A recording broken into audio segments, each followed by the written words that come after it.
Est-ce que tu connais la pyramide du succès pour perdre de la graisse abdominale? On en parle, à mon sens, pas trop, enfin jamais, on n'en parle jamais assez, bien évidemment, mais dans la règle du succès, pour perdre de la graisse abdominale, on parle souvent de l'alimentation, on parle souvent de l'entraînement, mais il manque un élément super important. Est-ce que tu as une idée de quoi il s'agit? Est-ce que tu as une idée? Eh bien, la pyramide du succès, c'est un mélange entre le sommeil, l'alimentation, l'entraînement et le sommeil. Contrairement à ce qu'on pourrait penser, c'est la chose la plus importante parce que ça va dicter le reste, ça va dicter comment vous allez manger, ça va dicter comment vous allez vous entraîner et la régularité que vous allez mettre au niveau de votre entraînement, de votre routine d'entraînement et ça fait une différence énorme. Donc on va regarder tout de suite, je vais vous détailler les 3 aspects de cette pyramide, on va rentrer dans les détails pour que vous puissiez à la fin de cette vidéo avoir un plan d'action précis pour perdre de la graisse abdominale.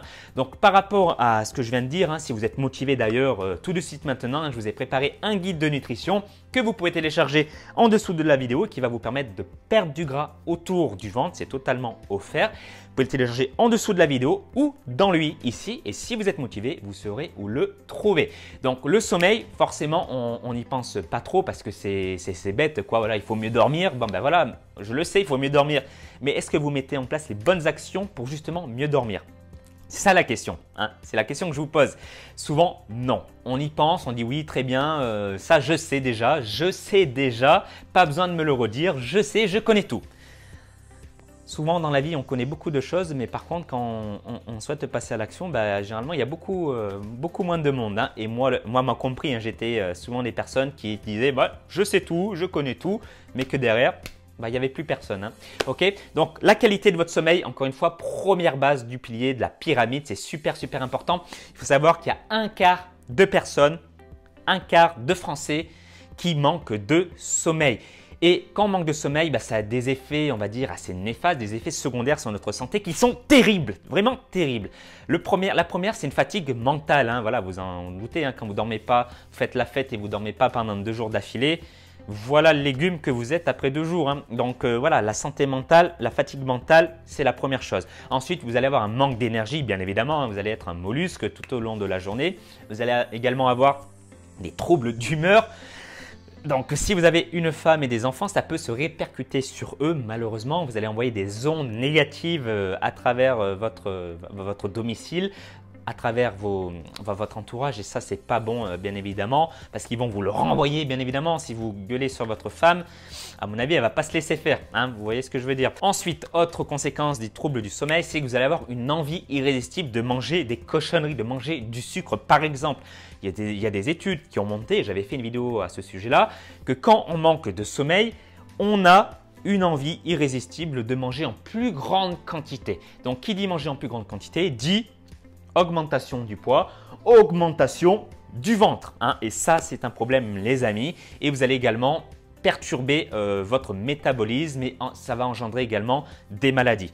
Donc, le sommeil, c'est la première base, c'est la base de tout. Et d'ailleurs, j'allais oublier, mais le manque de sommeil peut entraîner aussi un stress, un excès de stress et à de la dépression. Et honnêtement, vous pouvez me répondre, mais honnêtement, quand on est stressé et dépressif, est-ce qu'on a envie de faire des efforts au niveau de son alimentation? Est-ce qu'on a envie d'aller s'entraîner 3 fois par semaine?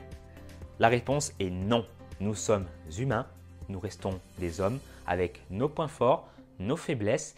Donc forcément, quand on est dans un état de dépression, on n'a pas envie de faire ce genre de choses. Il ne faut pas vous en vouloir, c'est tout à fait normal. Donc, il est important de se mettre dans de bonnes dispositions. Donc là, vous me dites, ok Kevin, merci, tu es très sympathique comme gars. Mais ok, il faut mieux dormir, mais comment faire pour mieux dormir? Alors, il y a des solutions.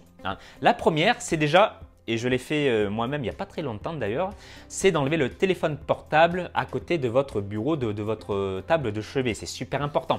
Ou arrêter de geeker le soir avant de vous coucher. Pourquoi? Parce que la lumière du portable envoie de la lumière bleue, ce qu'on appelle, et il y a des études qui ont montré que ça pouvait troubler votre cycle du sommeil. Donc s'il vous plaît, 20 h, on arrête le portable, on le met en mode avion, on l'éteint, on le met dans la cuisine ou dans la salle à manger, où vous voulez, mais pas dans votre chambre s'il vous plaît. Et si vous voulez un petit réveil, vous achetez un réveil. Ce sera, voilà, ça ne coûte pas très cher, 20 €, vous prenez le premier prix et ça fera très bien l'affaire.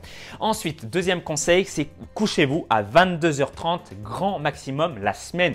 Alors oui, le week-end, on peut déborder, hein, on peut vous pouvez vous faire plaisir, hein, si vous vous couchez à 18 h. Bon, si vous avez une femme, je ne pense pas qu'elle apprécie. Mais bon, il faut y aller petit à petit. Donc 22h30, grand maximum, je dis bien grand maximum, la semaine. 22h30, c'est pas on se couche, on se met sur le lit et on écoute RMC Foot Laughter. Hein. Non, c'est on coupe tout et on s'allonge et on essaye de s'endormir. Ensuite, troisième astuce, c'est pas de source de lumière. Hein. Si vous avez une fenêtre à côté, si vous ne fermez pas les volets ou si vous avez la télé qui est allumée, bref, éteignez-moi tout ça parce que ça peut troubler votre cycle du sommeil. Alors, il y a énormément de choses à côté qui peuvent vous empêcher de mieux dormir, l'excès de stress. Si vous faites une séance d'intervalle training une demi-heure avant de vous coucher, honnêtement, vous allez troubler votre cycle du sommeil. Hein. Donc, s'il vous plaît, ne faites pas ça non plus. Faites pas de sport intense avant d'aller vous coucher. Voilà. Donc, appliquez ces conseils. C'est la première étape de la pyramide du succès. Je compte sur vous, les amis.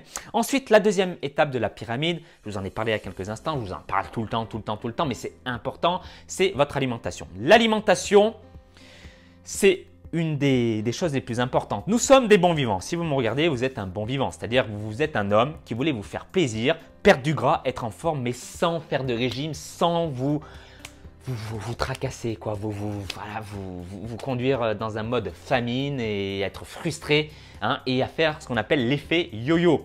Le régime pousse à l'effet yo-yo. Donc, ce que vous devez faire, c'est un rééquilibrage alimentaire et qui va vous amener à avoir des résultats à court terme, mais également sur le long terme. Hein. Les régimes, on pense souvent à la phase de stabilisation. Un rééquilibrage alimentaire, il n'y a pas vraiment de phase de stabilisation parce que vous savez, vous maîtrisez en fait, vous maîtrisez. Et ça, vous pouvez également l'apprendre à vos enfants. Hein, pensez à vos enfants, même à votre femme, je suis sûr qu'elle sera contente d'apprendre à manger sainement, correctement pour avoir la forme athlétique. La troisième étape de la pyramide du succès, je vous en ai parlé il y a quelques instants, c'est votre entraînement. Alors moi, je ne vais pas vous dire qu'il faut pratiquer de la musculation 4 fois par semaine en faisant du full body et en faisant 3 séries de 12 répétitions. Non, je pense qu'il faut prendre de la hauteur par rapport à l'entraînement. Il faut toujours penser, pas pour le lendemain, pas pour dans une semaine, dans un mois, il faut penser sur le long terme. Ce que je pense profondément, je ne dis pas que j'ai raison, mais peut-être vous serez d'accord avec moi, mais il faut faire un sport que vous aimez. Alors, souvent on dit oui, il faut sur YouTube, on trouve souvent des gars dans la musculation et tout, mais ils parlent que de la musculation. Alors, c'est leur droit, mais moi, je pense qu'il faut être un peu plus ouvert d'esprit et qu'on peut très bien manger équilibré et faire un sport qui nous plaît avec un peu de renforcement musculaire à côté et vraiment avoir un corps athlétique et la forme athlétique. La première chose, c'est faites un sport que vous aimez, un loisir. C'est-à-dire que quand on aime un sport, c'est même pas on pense à rater notre séance. On ne se dit pas, bah non, là, regarde, par exemple, si vous faites du tennis, bah non, vous êtes content de faire du tennis, vous prenez du plaisir à faire du tennis. Donc, vous ne raterez pas une séance, à moins d'avoir un gros problème. Mais si vous manquez de motivation, bah, peut-être qu'au final, faire du tennis, ça va vous faire du bien. Moi, c'est exactement la même chose. Je fais un peu de renforcement musculaire. J'ai diminué grandement la musculation parce que je n'arrivais plus à trouver ce plaisir-là. Donc, je le garde un petit peu pour me renforcer, bien évidemment, et puis pour avoir la forme. Hein, si je fais des vidéos YouTube, bon, si je fais 120 kg, je pense que vous n'allez plus m'écouter. Mais ce que je veux dire, c'est que j'ai fait un sport qui me plaît, le golf. Plus je rajoute des renforcements musculaires, de la sangle abdominale, des exercices pour augmenter, améliorer ma posture, redresser les épaules. Voilà, tout simplement. Hein. Pas besoin de faire de la muscu 5 heures par jour pendant 20 ans, les amis. Hein. Donc moi, ce que je vous conseille, c'est 3 séances de renforcement musculaire grand maximum qui durent 20 minutes. Hein. En 20 minutes, ça peut être réglé. Plus un sport que vous aimez 2 à 3 fois par semaine, hein, si c'est possible pour vous. Vous pouvez faire même une fois. C'est à adapter en fonction également de votre emploi du temps. Voilà les amis, mes bons vivants, vous connaissez maintenant la règle du succès, la pyramide du succès. Donc 1, pensez à votre sommeil, c'est le plus important. Pensez à votre sommeil même avant de penser à l'alimentation. 2, l'alimentation, on fait un rééquilibrage alimentaire sans faire de régime s'il vous plaît. Et 3, pensez à votre entraînement, mais n'allez pas forcément faire de la musculation si vous n'aimez pas ça. Hein. En gros, vous pouvez faire de l'entraînement chez vous tranquillement ou un sport que vous aimez. Ça, c'est le plus important. Pensez long terme. Ok les amis? Donc si vous avez aimé cette vidéo, partagez-la. Vous pouvez cliquer sur le bouton en dessous, mettez un petit pouce bleu, ça me fera énormément plaisir. Et dites-moi dans la vidéo ci-dessous, quelle est par rapport à ces 3 piliers de la pyramide, quelle est l'étape qui vous manque en fait? Est-ce que c'est le sommeil? Est-ce que c'est l'alimentation? Est-ce que c'est l'entraînement? Est-ce que c'est les trois? C'est tout à fait possible, on est des débutants, certaines personnes sont des débutants, ne vous jugez pas, il faut bien commencer un jour. Ok les amis, partagez cette vidéo et puis si vous êtes motivé pour perdre le gras autour de votre ventre, je vous ai préparé encore une fois un guide de nutrition offert où je vous apprends le détail de mon rééquilibrage alimentaire que vous pouvez retrouver en dessous de la vidéo ou dans lui ici. Je vous souhaite tous mes vœux de succès et que la forme athlétique soit avec vous. À très vite.